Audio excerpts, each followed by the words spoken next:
If you Google Cassadaga, you'll get one version of the place: the psychic capital of the world, a haunted hotel, energy vortexes, mediums who talk to the dead. But if you ask the people who live here, you'll get a different one.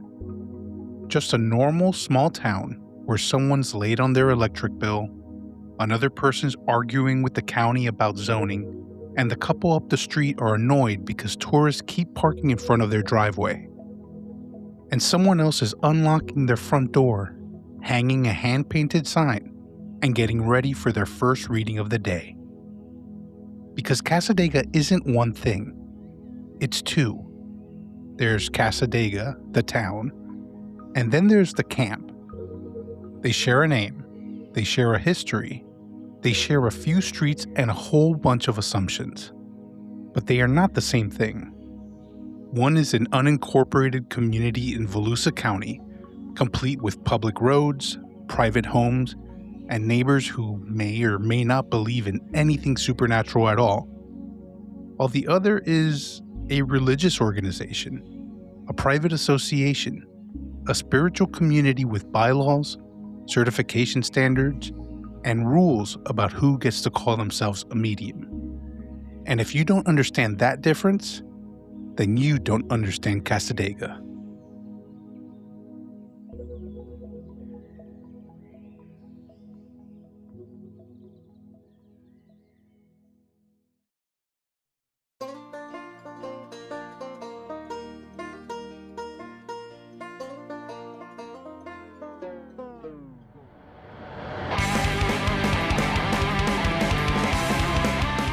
Welcome back to Greetings from Florida. I'm Joe Torino, and this is part 2 of our 3-part series on Cassadaga, a place that's been called strange, sacred, misunderstood, and more complicated than most people realize.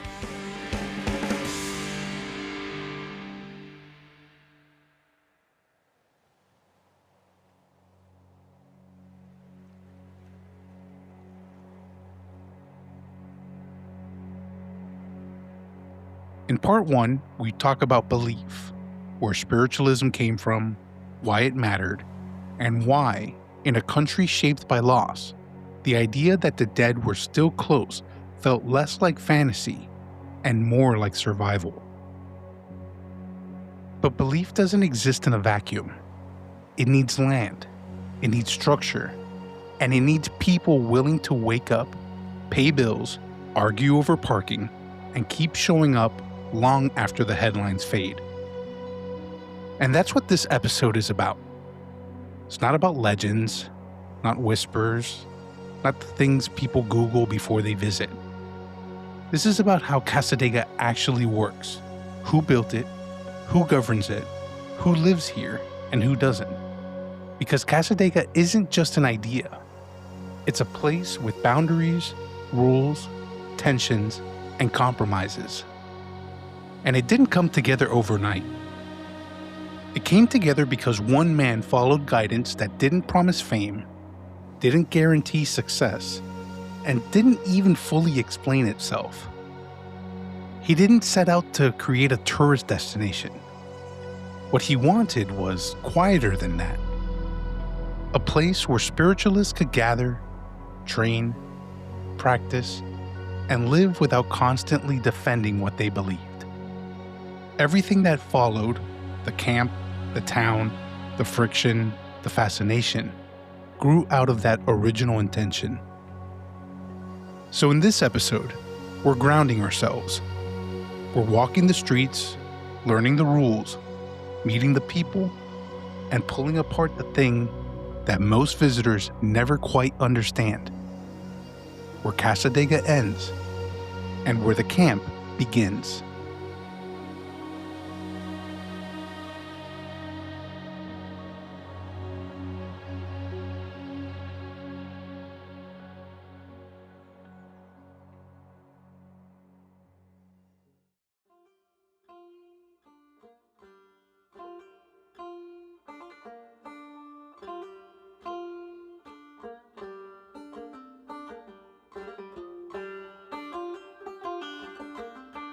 If you strip Cassadaga down to its foundation, before the hotels, before the porch signs, before anyone called it the psychic capital of the world, you don't find a gimmick.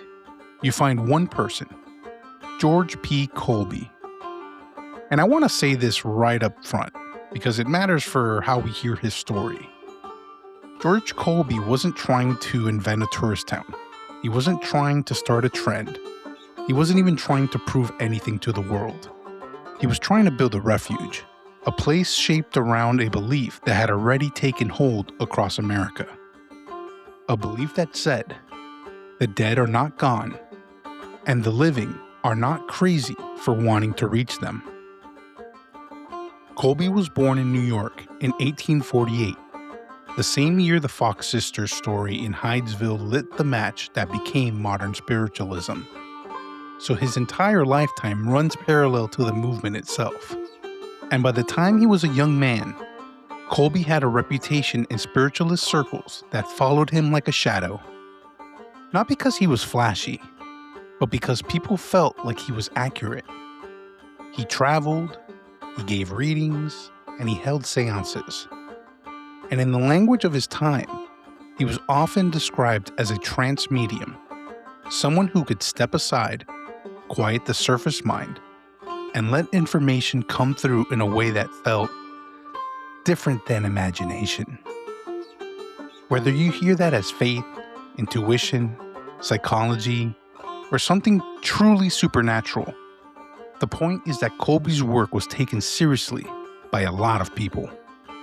And not just fringe people, often affluent people, educated people, reform-minded people, seekers. And he wasn't alone.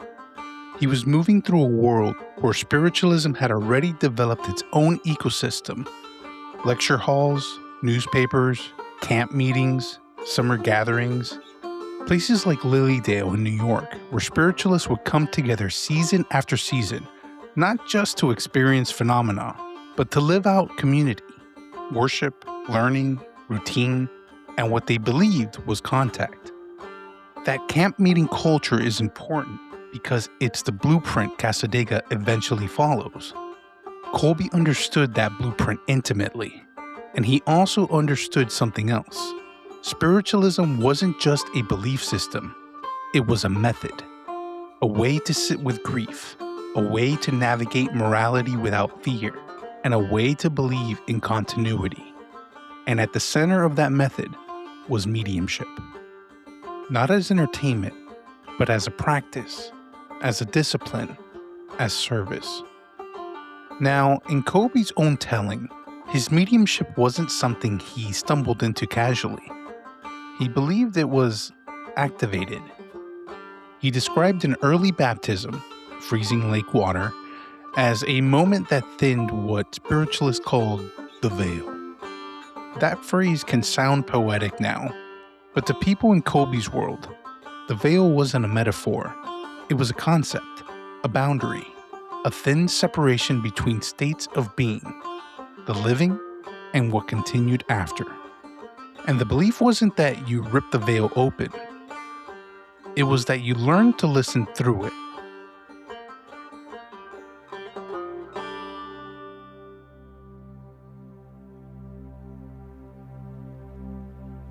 Colby also didn't claim he worked alone. Like many spiritualists of that era, he spoke of spirit guides, specific presences that offered instruction or direction. One of the guides that Colby named most often was a Native American spirit he called Seneca.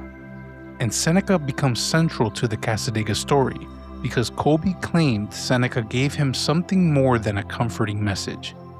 He gave him a directive. Go south. Go to Florida. Find a place you'll recognize before you can explain it. Some accounts place this moment in the Midwest, in the context of a seance while Colby was traveling.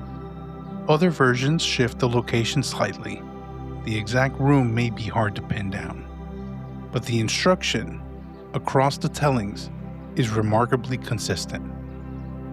There is a land waiting for you, a retreat, a camp, a place where people can gather, not just to talk about spiritualism, but to live it. And here's the detail that makes the story feel less like a fairy tale and more like the way human beings actually experience guidance. Colby didn't claim he was handed a map.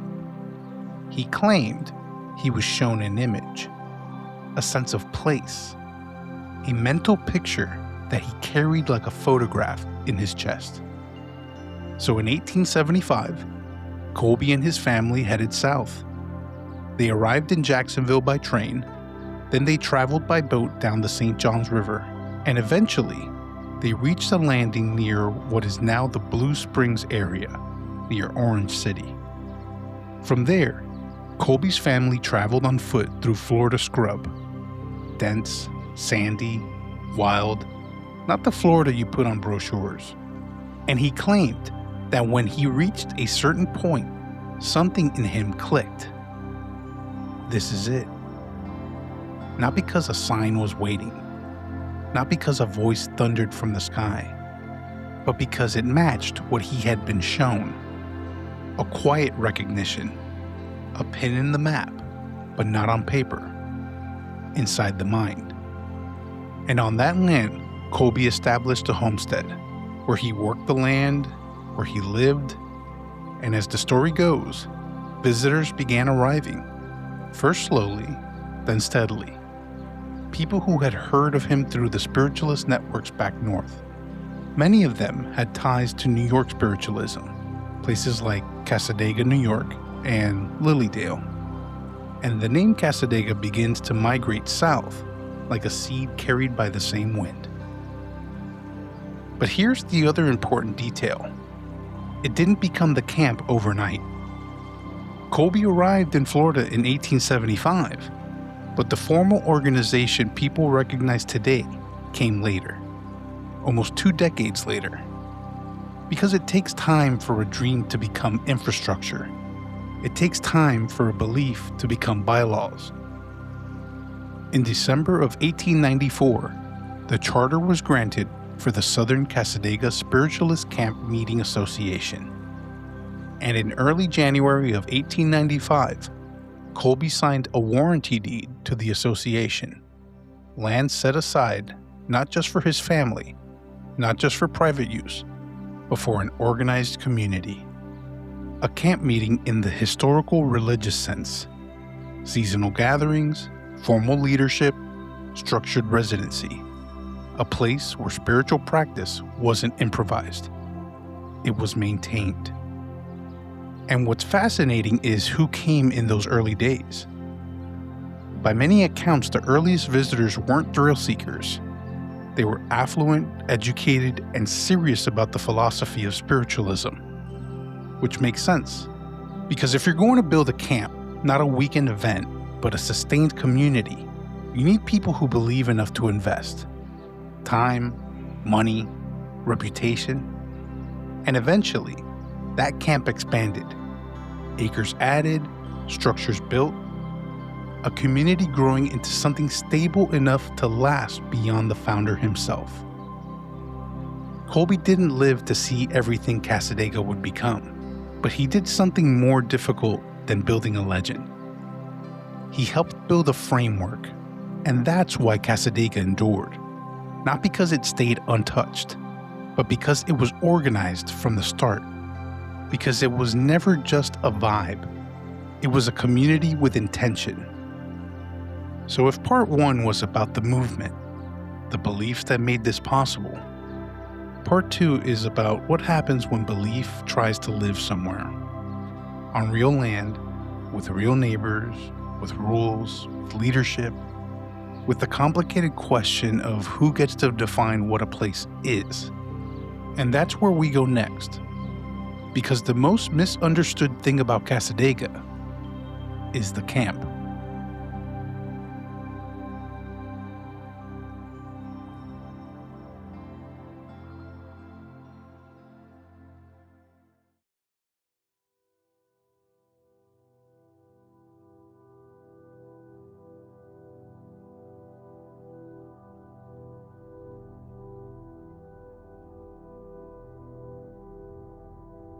By the time George Colby deeded the land that would become Cassadaga, spiritualism had already learned something important. Belief alone isn't enough to sustain a community. You can have faith, you can have conviction, you can even have experience. But if you want something to last beyond one generation, beyond one charismatic figure, you need structure. That's where the camp comes in.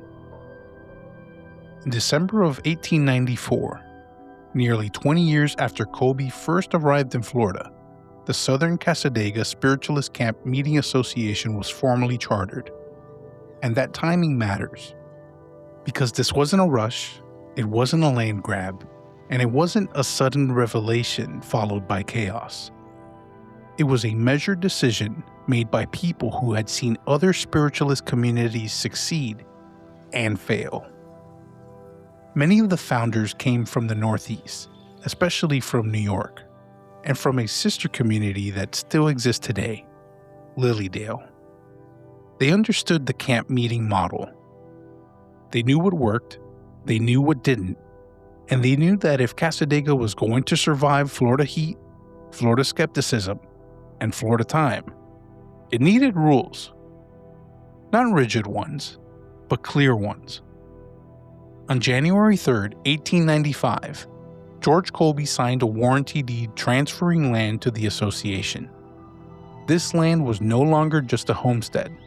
It was now set aside for a purpose, a spiritualist camp meeting in the historical religious sense of the term. That phrase can sound quaint now, but in the 19th century, camp meetings were how belief moved into the body of the country. They were seasonal, communal, educational. Some people didn't just attend sermons, they lived there, sometimes for weeks or months, worshiping, learning, sharing meals, debating ideas, and practicing faith together. Cassadaga followed that model, but with a spiritualist core. And that meant defining what spiritualism actually was, not vaguely, not poetically, but in principle.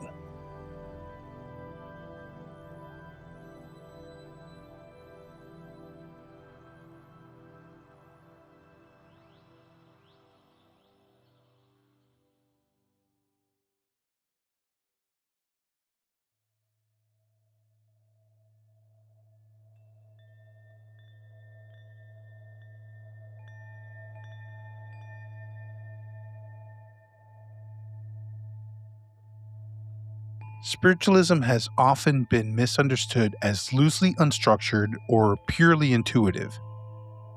In reality, spiritualists worked hard to articulate what they believed and what they didn't. The declarations of principles adopted by spiritualists of America weren't meant to sound mystical.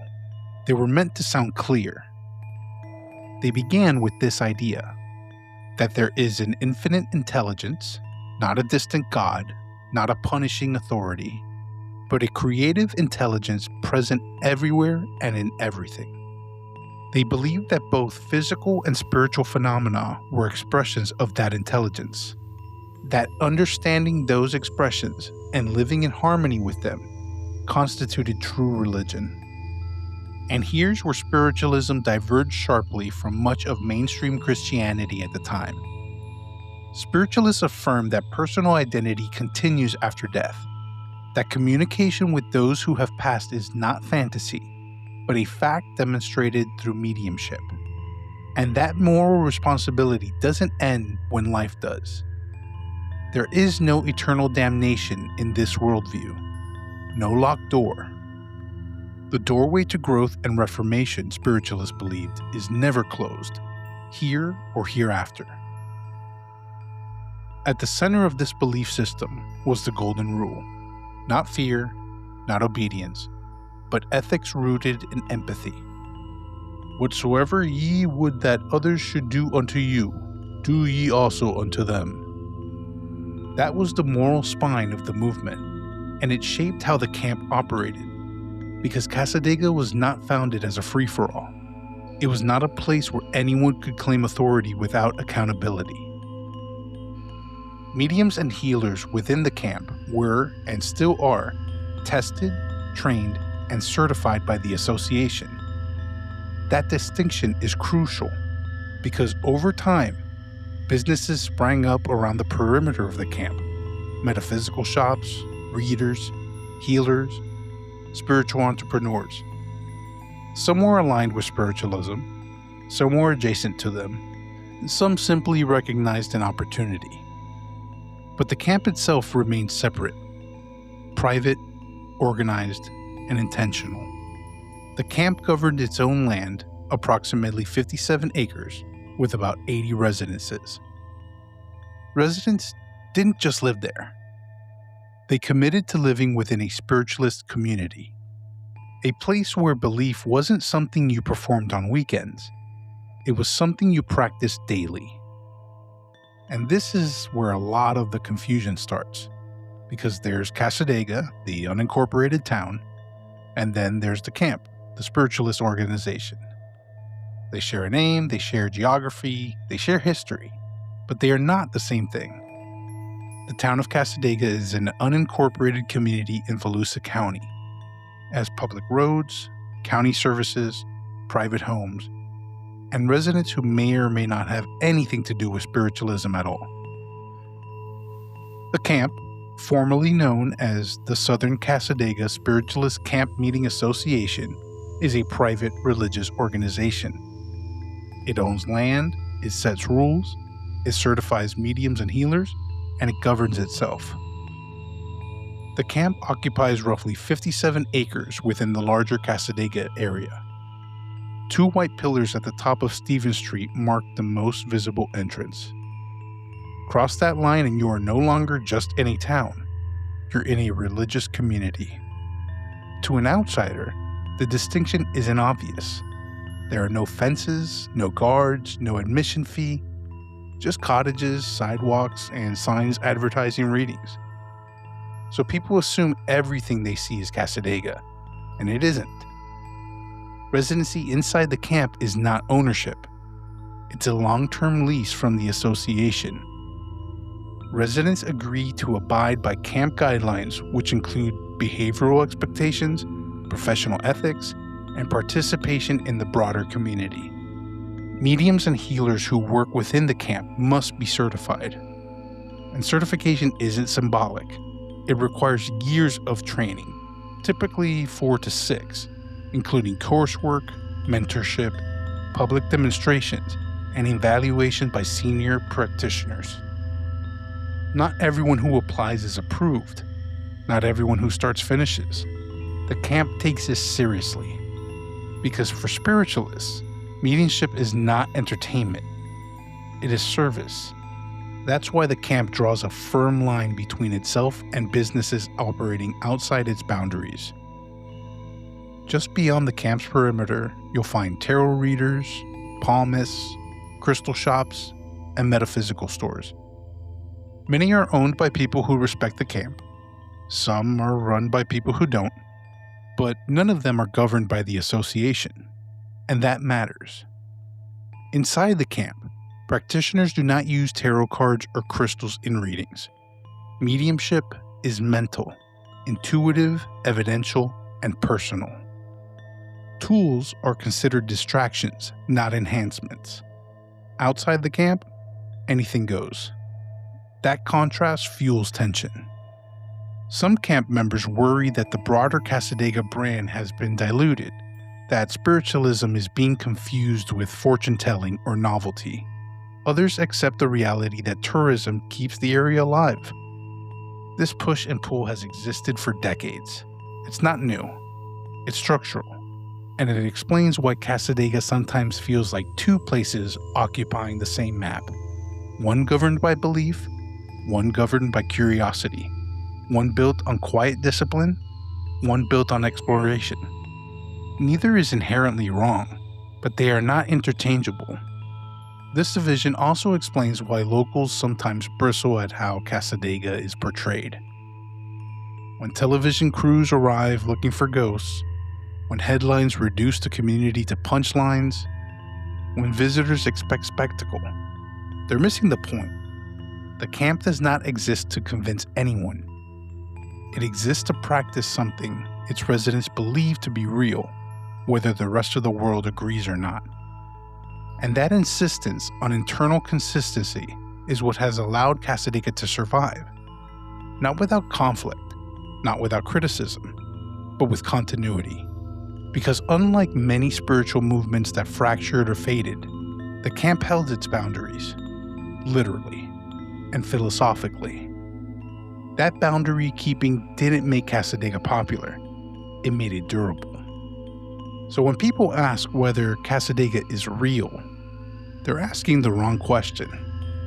The better question is, real to whom? Because for over a century, people have lived here, worked here, worshipped here, argued here, adapted here, not because they were promised proof, but because they were promised space. Space to listen, space to question, space to sit with the idea that maybe, just maybe, consciousness doesn't end when the body does. And that belief doesn't stay theoretical for long. Because once you build a place around it, people show up. With expectations, with grief, with curiosity, with hope. And that's when Cassadaga becomes complicated. Which brings us to the next layer of this story. Because now that you understand what the camp is, the next question becomes, what happened when the outside world kept changing and Cassadaga had to change with it?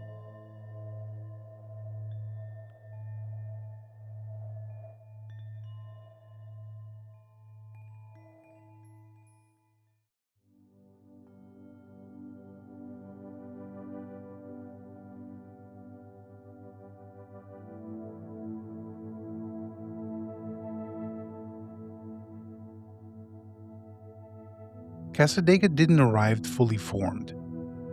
It didn't burst onto the map, it didn't announce itself loudly, and it didn't try to keep up with the times so much as keep pace with them. Like most places built around belief, Cassadaga grew slowly, shaped as much by the outside world as by the people who lived inside it. In the early years of the 20th century, the camp expanded with intention. Homes were built, paths were cleared, services became regular, training systems developed, mediums were tested, healers were certified, ministers were educated. This wasn't a boom town, it was a settlement. People arrived seasonally at first, winters spent in Florida, summers back north at places like Lilydale. Over time, some stayed, others returned year after year, marking time not by calendars, but by camp seasons. The 1910s and 1920s brought Cassadaga into its first real movement of visibility. Spiritualism was still a living movement then, not a curiosity, not a footnote. Visitors came seeking education, consolation, and connection.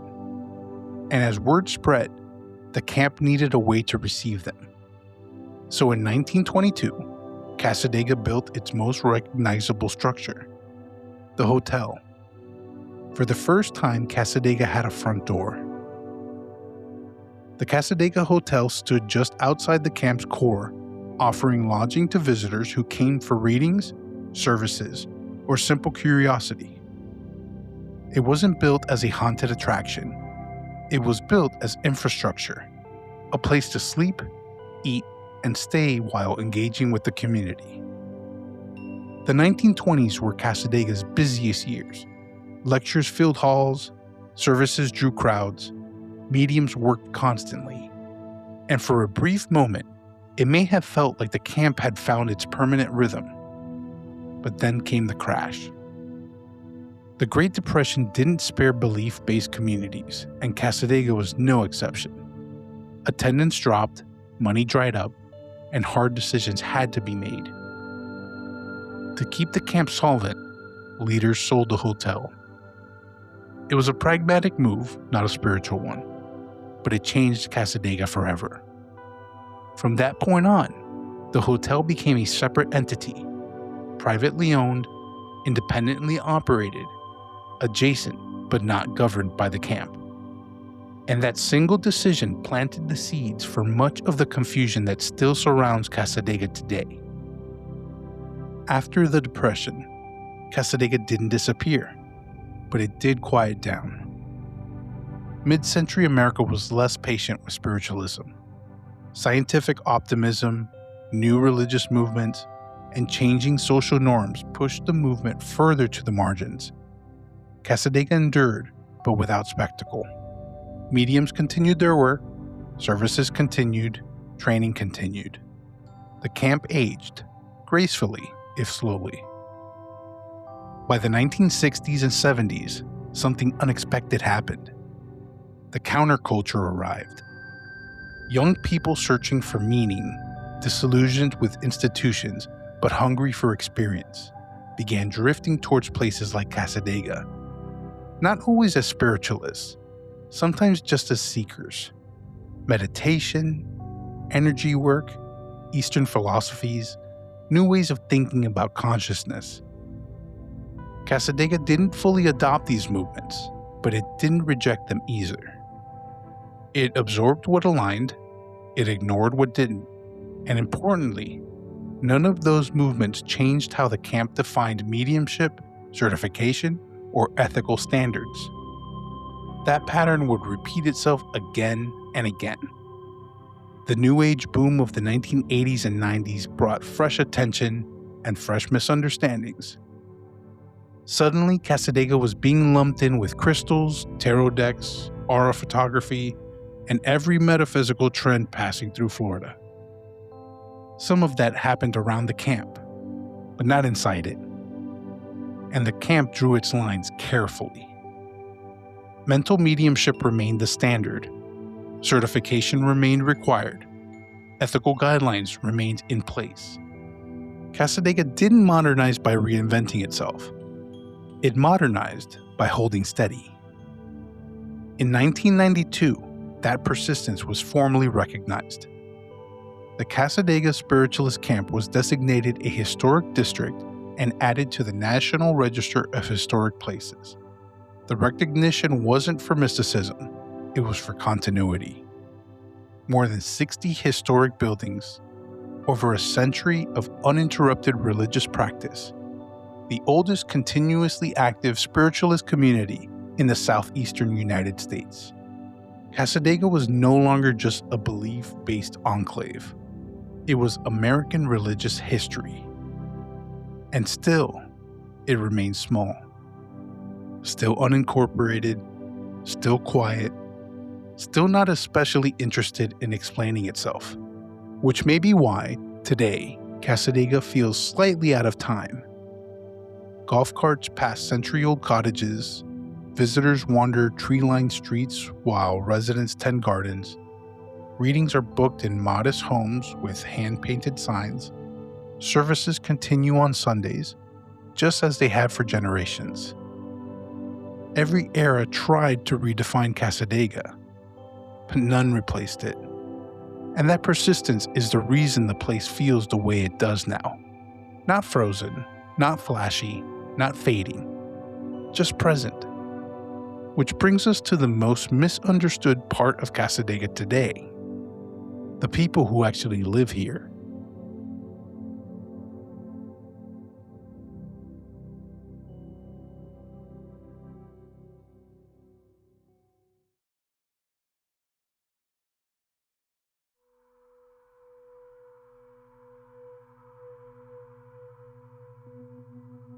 By the time most people hear the word Cassadaga, they've already built a mental picture. Psychics, mediums, healers, usually treated as if they all mean the same thing. But inside the camp, and among the people who actually live and work here, those words are not interchangeable. They're not branding, they're job descriptions. And while many practitioners overlap in abilities, the distinctions matter, especially to spiritualists themselves. Let's start with the broadest term, psychic. A psychic works with the living. Psychic ability, in spiritualist understanding, is the capacity to read information through interpretive perception, energy, emotion, memory, or pattern, without direct communication with spirit. Psychics may perceive emotional states, life circumstances, past experiences, or possible paths forward. This information is often gathered through heightened sensitivity rather than external tools. In other words, a psychic is not speaking to the dead. They're listening to you. Psychic perception is considered a natural human capacity that exists on a spectrum. Some people experience it as heightened intuition. Others experience it as a consistent, reliable channel of information. In Cassadaga, psychic work is often used for personal insight, emotional clarity, and life navigation, not spirit communication. Medium. A medium works with spirit. Mediumship is defined as the ability to receive, interpret, and deliver information from discarnate personalities, people who have died but are believed to continue existing in the spirit world. The goal of mediumship is not prediction, it's connection. Spiritualist mediums emphasize evidential communication, meaning the information provided should be specific enough to be recognizable. Names, relationships, personality traits, shared memories. The purpose is reassurance that identity survives, that love continues, that death did not erase connection. In camp-certified practice, mediums are trained to remain neutral. They are not there to tell clients what to do, how to live, or what choices to make. Messages are offered, not imposed. And critically, mediums are taught that they are not infallible. Spiritualism discourages blind belief. If a message doesn't resonate, it's acceptable, even expected, to question it. Healer. A healer works with energy. Healing in spiritualism is not synonymous with medical treatment and is never positioned as replacement for healthcare. Instead, healing is understood as the transmission of restorative energy, sometimes described as divine energy or infinite intelligence, to support balance in the physical, emotional, mental, or spiritual body. Healing may occur through laying of hands, directed intention, or an absentee healing, which is performed at a distance. Healers act as channels, not sources. They do not claim personal power. They claim alignment. Within the camp, healing is practiced quietly, respectfully, and without spectacle. Sessions are often brief, results are not promised. What is emphasized instead is consent, intention, and responsibility. Many people in Cassadaga are more than one thing. A medium may also be psychic. A healer may also receive intuitive impressions. A minister may practice all three in different contexts. But none of these roles are considered superior to the other. There is no ranking, no spiritual ladder. Each role serves a different function, and that reflects one of the core principles of spiritualism, that growth is individual and authority is internal. Why do these distinctions exist? Well, to outsiders, these definitions may feel overly precise. But within Cassadaga, they serve a purpose. They create ethical boundaries. They clarify expectations. They protect clients, and to protect practitioners. And perhaps, most importantly, they help prevent spiritualism from becoming something it never intended to be. Not entertainment, not dependency, not spectacle. Service, listening, connection, support. Which leads us naturally to the next question. If people in Cassadaga receive information differently, if perception itself varies, then how do they experience it? Well, some see, some hear, some feel, Some simply know. Spiritualists have a language for this. They call them the clairs.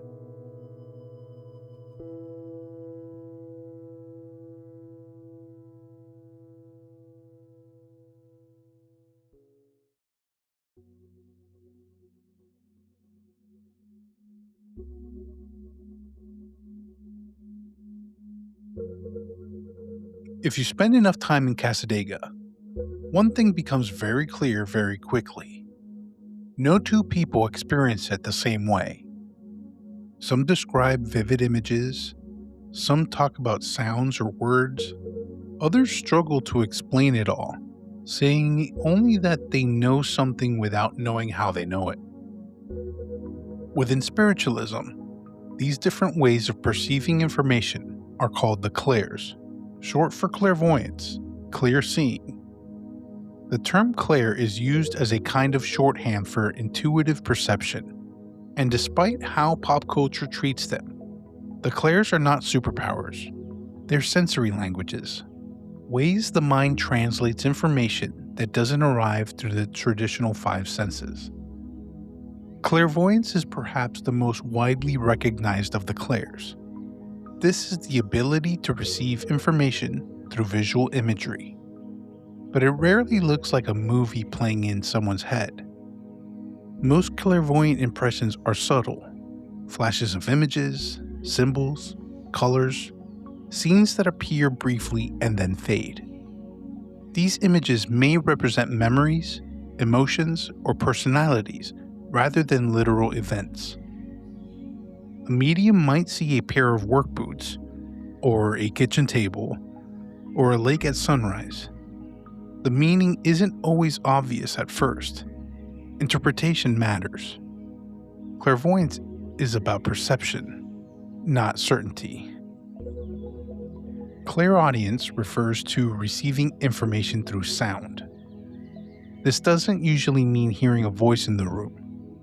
More often, it feels like words forming internally, phrases dropping into awareness, names or sounds appearing without effort. Many mediums describe clairaudience as listening rather than hearing, a kind of internal reception that feels distinct from imagination. It can be conversational or fragmentary or emotional in tone rather than verbal. And like all the clairs, it varies from person to person. Clairsentience is one of the most common and least dramatic forms of intuitive perception. It involves receiving information through physical or emotional sensation. A medium might feel pressure in the chest, a sudden wave of emotion, a change in temperature, or a sensation connected to a memory or condition. This doesn't mean the medium is experiencing someone else's pain. It means the body is being used as a translator. Clairsentience is often described as empathy turned up, a deep awareness of emotional or energetic states. Claircognizance is perhaps the hardest to explain. It's the experience of knowing something without knowing how you know it. There's no image, no sound, no sensation, just certainty. Information arrives fully formed, a name, a detail, a truth, without process. For many practitioners, claircognizance feels calm and matter-of-fact, not emotional, not dramatic, just present.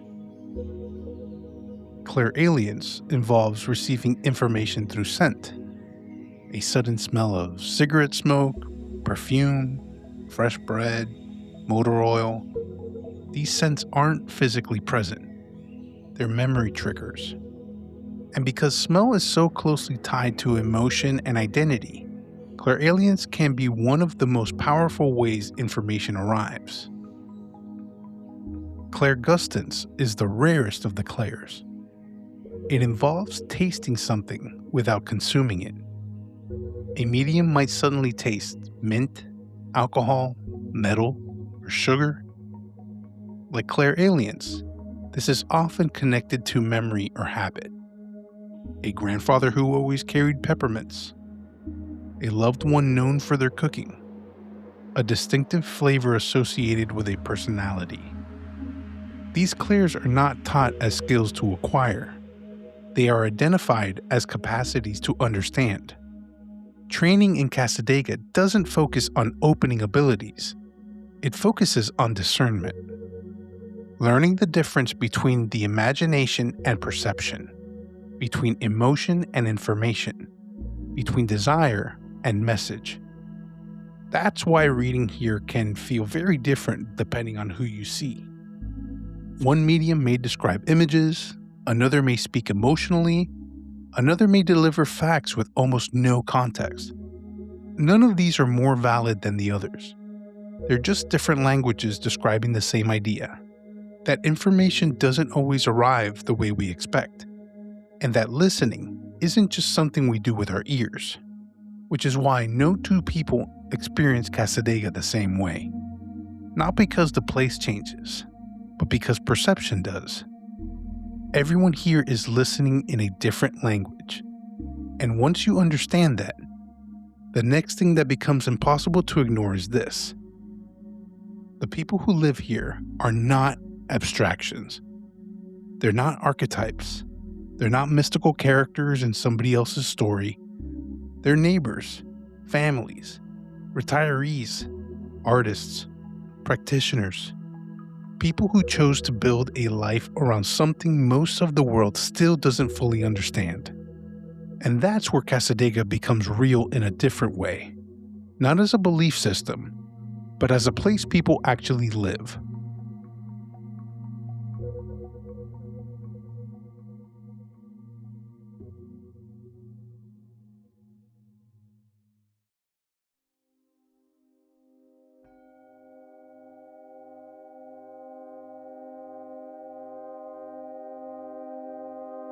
If you arrive in Cassadaga expecting incense in the air and cloaked figures moving silently between cottages, you're going to be confused, because most days Cassadaga looks like a regular neighborhood. Front porches, garden flags, wind chimes, dogs barking at nothing in particular. There are no gates, no ticket booths, no one checking to see what you believe before you park your car. Cassadaga is not a theme park. It's a place people live. And not everyone who lives here is a spiritualist. Some residents are mediums or healers certified by the camp. Others are artists, retirees, service workers, or people who grew up nearby and never left. Some were drawn here by belief, others by quiet, and a few by accident. Multi-generational families still live just outside the camp's borders. Some remember when Cassadaga was whispered about, warned against, or treated like something best ignored. Others remember when the only traffic came during winter season, when northern visitors arrived to escape the cold. For many residents, Cassadaga isn't about seances. It's about pace. It's slower here, calmer, less interested in convincing anyone of anything. That doesn't mean belief isn't present. It just means belief doesn't announce itself. Mediums live in modest homes with small signs on their porches, often hand-painted, sometimes barely noticeable. Appointments are booked quietly. Readings happen behind closed doors, one-on-one, with consent and boundaries. Some residents don't offer services at all. They're here because the community makes sense to them, because the camp has rules, because neighbors look out for each other, because the streets feel safe, and because the trees are old. People walk, a lot. Visitors wander with curiosity, residents walk with familiarity.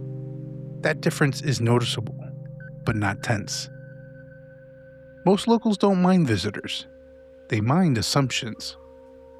They mind the idea that Cassadaga exists for outsiders. It doesn't. Cassadaga exists for itself first. That distinction matters. Some residents practice spiritualism actively, attending services, studying mediumship, participating in healing circles. Others attend rarely. Some identify as spiritualists but don't offer readings. Others are simply comfortable living alongside belief without adopting it. What they share isn't doctrine, it's tolerance. You can live here and be skeptical. You can live here and be devout. You can live here and still be figuring it out. Cassadaga doesn't demand alignment. It demands respect. Which is why the community has always been careful about how it presents itself and how it's presented by others. Because outside perceptions have never fully matched inside reality. Some people arrive expecting ghosts, others expect answers, most leave with neither. They leave with an experience, often subtle, often personal, often difficult to explain. Residents understand that. They've watched people arrive carrying grief, curiosity, boredom, desperation, or hope. They've watched people leave quieter than when they came. And sometimes, that's enough. For those who stay, Cassadaga becomes ordinary in the best possible way. Groceries still need to be bought, bills still need to be paid, roofs still need repair after hurricanes, mosquitoes are still relentless. Belief doesn't replace life, it lives alongside it. Which is why Cassadaga works, and why it's lasted. Not because everyone here believes the same thing, but because no one is required to. And yet, even with all of that, Cassadaga still gets misunderstood. Not because people are malicious, but because most visitors only see the surface, the signs, the labels, the reputation. What they don't see is the quiet discipline underneath it all. The training, the rules, the ethics, the boundaries people here have spent more than a century trying to protect. Because for the people who actually live and work here, this isn't spectacle. It's practice. It's service. It's responsibility. And that's where Cassadaga becomes harder to reduce to a headline. Because once you understand how seriously this place takes what it does, the next question isn't, is this real? It's, what are these people actually doing here? And what does that look like in practice?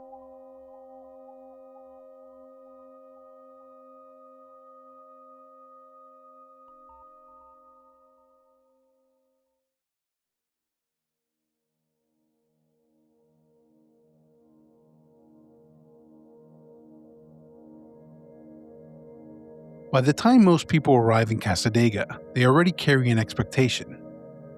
Some are hopeful, some are skeptical, most are quietly unsure. But the first thing that surprises many visitors is how ordinary it all feels. There are no secret entrances, no whispered passwords, no dramatic rituals waiting behind closed doors. You park, you walk, you look around, and Cassadaga reveals itself slowly. For many visitors, the Cassadaga Hotel is their first point of contact. Built in the 1920s to accommodate the growing number of spiritualists traveling south, the hotel still stands just outside the camp's official boundary. It's important to say this clearly. The Cassadaga Hotel is not part of the camp.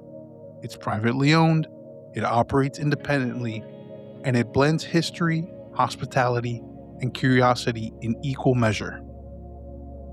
Guests come for many reasons: proximity to the camp, the atmosphere, the quiet, or simply because it's there. Some come hoping for an experience. Others come just to sleep. Inside, you'll find a restaurant, a small shop, occasional events, and a rotating mix of visitors. It functions like any small-town hotel with one difference. Almost everyone staying there came with a question. If you're seeking an official reading or healing session within the camp, your first stop is the camp's bookstore and welcome center. This is where Cassadaga becomes very straightforward. There's no mystique here, just information. Here you'll find a list of certified mediums and healers, biographies outlining each practitioner's background and focus, clear pricing guidelines, ethical standards, and expectations. There's no pressure to choose anyone. In fact, camp staff often encourage visitors to read the bios and select someone they feel drawn to. Not because of reputation, but because of resonance. The emphasis is on consent. Readings in Cassadaga are not spontaneous encounters. They're intentional. Sessions are typically one-on-one, time-limited, conducted in private offices or homes, and paid directly to the practitioner. Most readings last between 30 minutes and an hour. And while pricing varies, transparency is considered essential. No surprises, no escalating fees, no follow-up sales. A reading in spiritualist practice is not meant to predict the future. It's meant to communicate information. Messages may involve loved ones who have passed, personal guidance, emotional validation, or insights about current life circumstances. What happens next is up to the sitter. Spiritualists emphasize this repeatability. A reading is not instruction, it is information.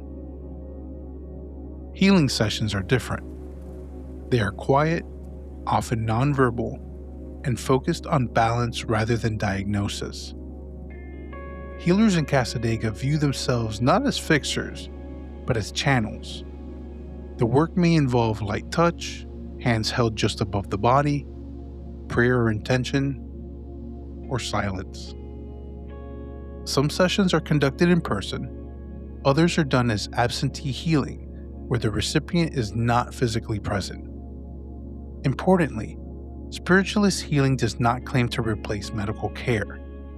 Most practitioners emphasize that healing is complementary, addressing emotional, spiritual, or energetic aspects rather than physical illness alone. Again, consent matters. No one is touched without permission, no claims are made that cannot be supported, and no outcome is guaranteed. Not everyone leaves Cassadaga changed. Some leave unconvinced. Some leave curious. Some leave quietly emotional. But almost everyone leaves feeling heard. That's the through line. Visitors often describe the experience not as supernatural, but as attentive. Someone listened. Someone took time. Someone didn't rush them towards an answer.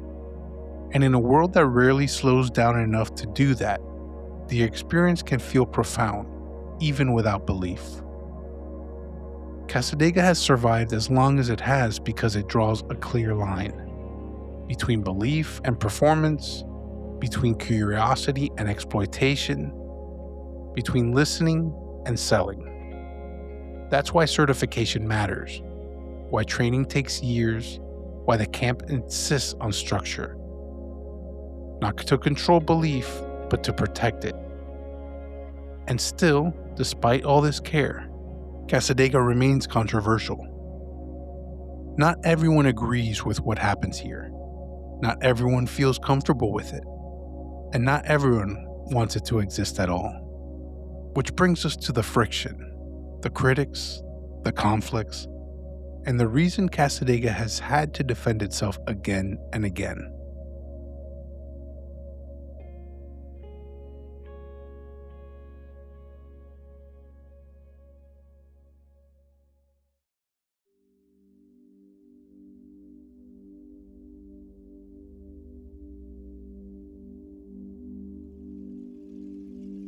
Cassadaga has never existed without opposition.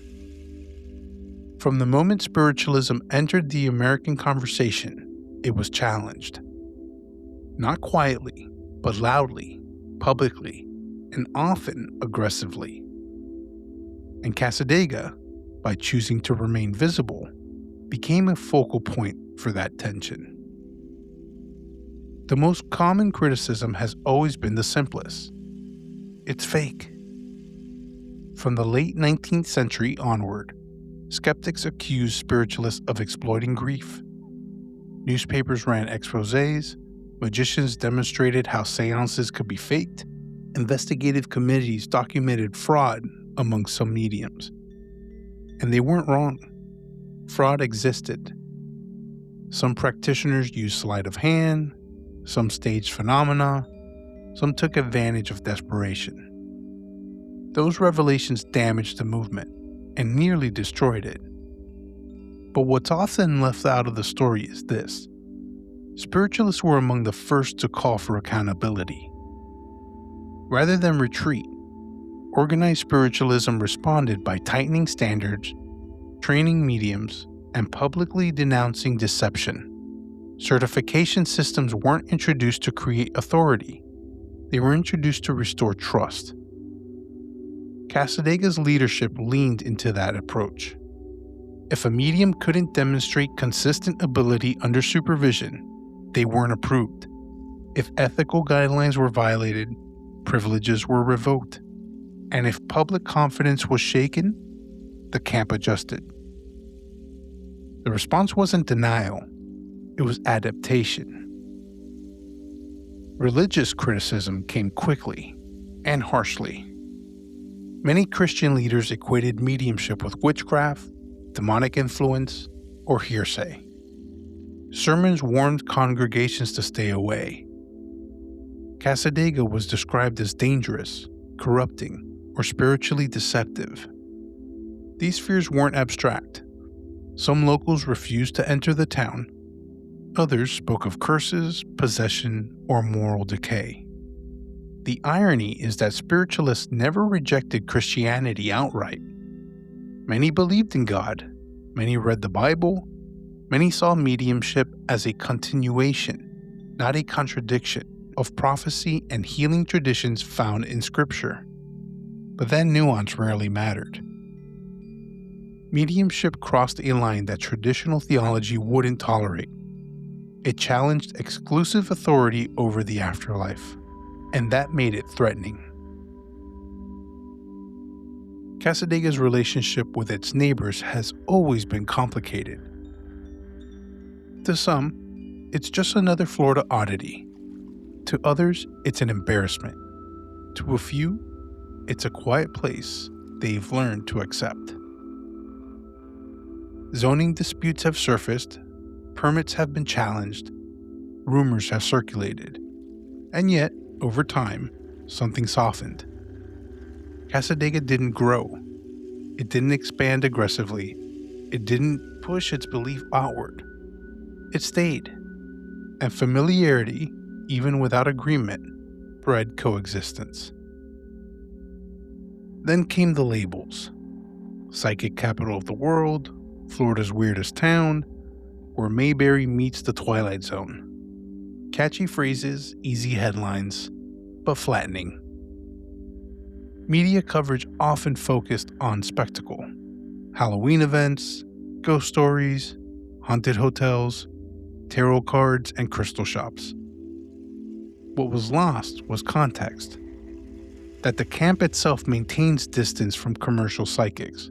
That many residents don't offer readings at all. That discipline, ethics, and quiet practice matter more than performance. Cassadaga became shorthand, a symbol, and symbols are easy to misunderstand. And not all critics came from the outside. Some came from within. Mediums who questioned practices, members who pushed for reform, leaders who argued over boundaries. Cassadaga has wrestled with itself just as much as with public opinion. And that internal debate may be one of the reasons it endured. Belief here is not static. It's discussed, challenged, refined. Doubt is not treated as betrayal. It's treated as part of the work. Many spiritualist camps didn't survive. They dissolved, they faded, they were overtaken by commercialization or internal collapse. Cassadaga didn't survive because everyone agreed. It survived because it learned how to disagree without breaking. by holding boundaries, by insisting on training, by refusing to turn belief into spectacle, by accepting curiosity without chasing approval, and by understanding something fundamental. You don't have to convince everyone to exist. You just have to remain honest about why you do.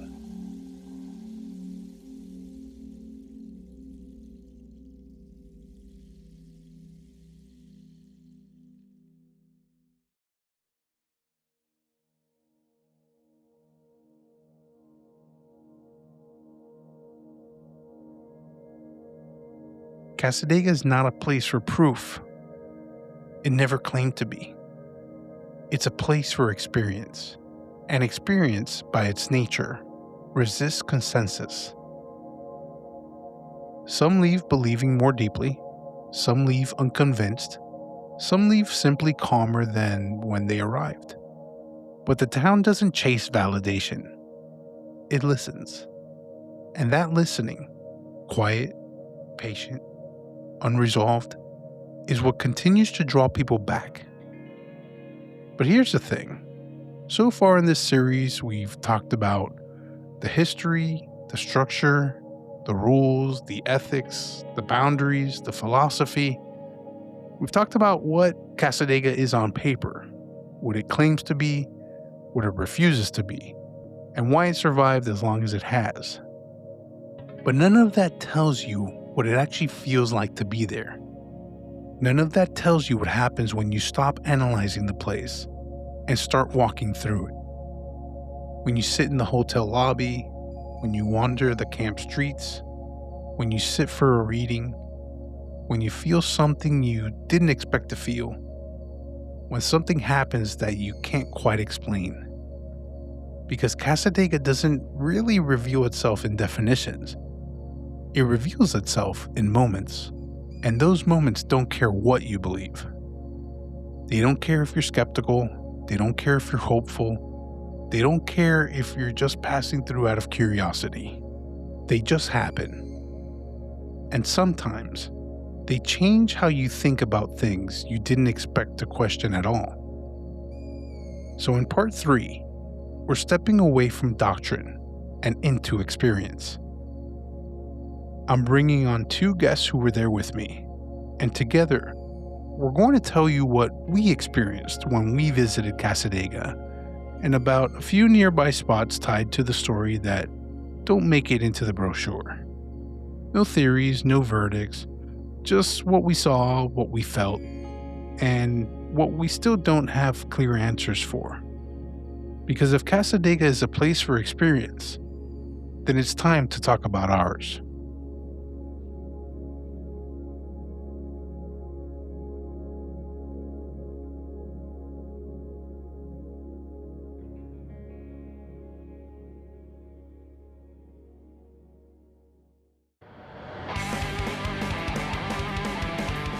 Greetings from Florida is written, researched, and narrated by me, Joe Torino.